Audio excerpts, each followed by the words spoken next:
In Chapter 4, we are going to start learning about antiderivatives, which is really the opposite of taking a derivative. So before, if I gave you a function f of x, I asked you to find f prime of x. Now we're going to go the other direction. So if I'm going to give you f prime of x, and now I'm going to go ahead and ask you for that original function, which is f of x. Just notation.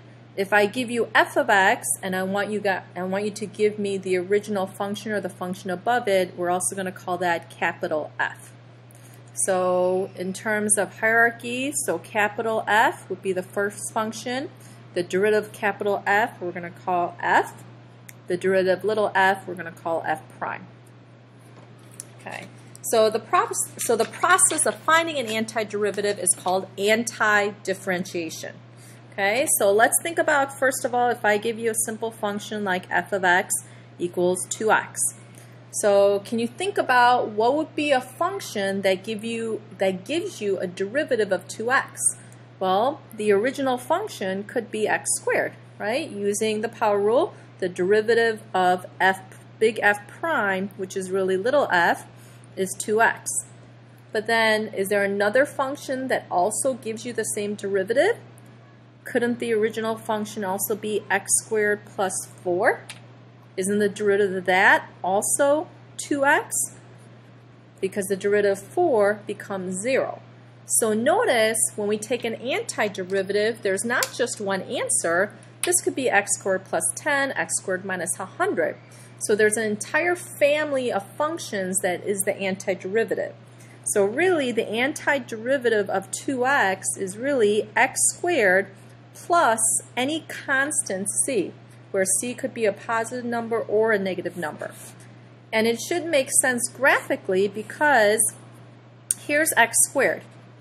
If I take this, doing plus c just moves this either up or down. But notice, regardless where this graph is, when I look at it vertically, on that same x value, they all have the same derivative. The derivative is always 0. If I pick an x value like x equals 1 and draw your tangent line, notice that all of these tangent lines are parallel. So even though the original function is different, the slope at all those points is all 2x. So we say there's a family of functions that gives you the same derivative. So I'm going to give you a couple rules for taking the antiderivative first, and then we'll do a couple examples. These rules I'm going to give you, I do want you to make a note card on this and call this your basic derivative rules. So the first one is the opposite of the power rule, or actually the first one is this one.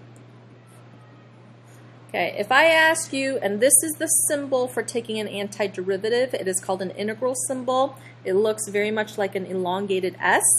So the antiderivative of 1 dx, so think about what does the original function have to be to give you a slope of 1? The original function would have to be x. But remember we talked about there's an entire family of functions, so you want to make sure that you do x plus c. Okay, the next one is your general power rule. Okay, so when we took the derivative, what we did is we bring down the power, reduce the power by 1. When we integrate, which is your antidifferentiation, we're going to just go the opposite direction. So instead of reducing the power by 1, we're going to add 1 to the power, and instead of multiplying by the power, we're going to divide by that power, plus c. So that's what we are doing in this example here.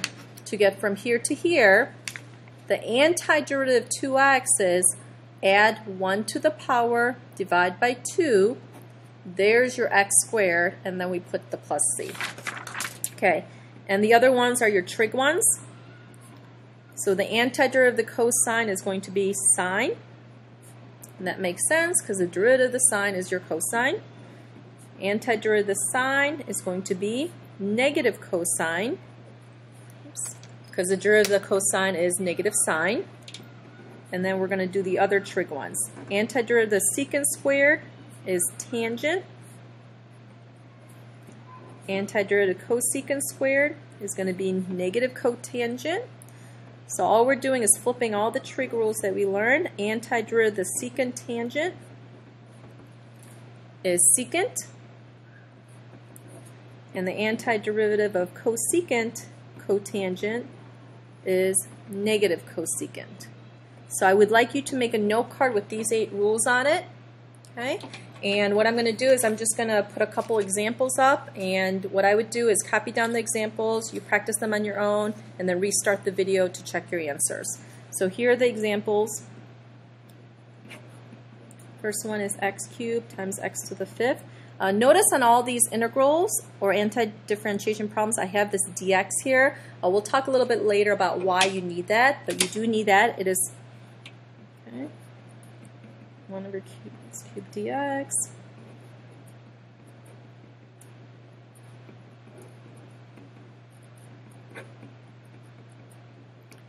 Okay, what I would do is at this point copy down these 4 problems, maybe pause the video, try it on your own real quick, and then we'll come back to it.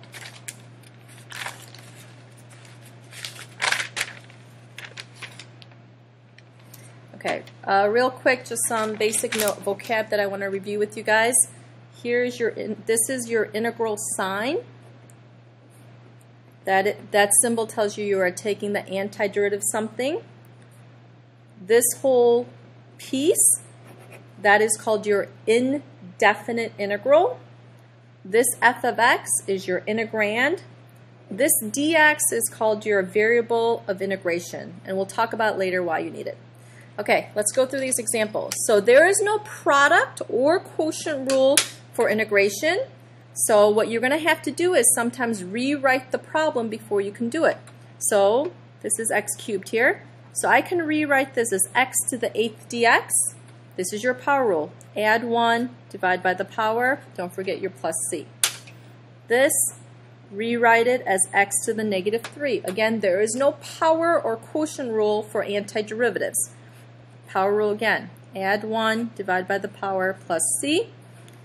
Rewrite this with exponents. This is really x to the 2/3. So power rule again. X to the 2/3 plus 1 is going to be 5/3. Divide by the power. Divide by 5/3 is the same as this. So 3/5 x to the 5/3. Okay, this last one is a trig one. First of all, there is no antiderivative for tangent over secant. There's no quotient rule. So what you have to think about is how can I rewrite that? This is really the same as sine over cosine, that's your tangent, divided by the secant, which is 1 over cosine, but when I flip it, it becomes cosine. So notice I can rewrite this as sine of x. And this we have a rule for, so the integral of sine of x is negative cosine of x plus c.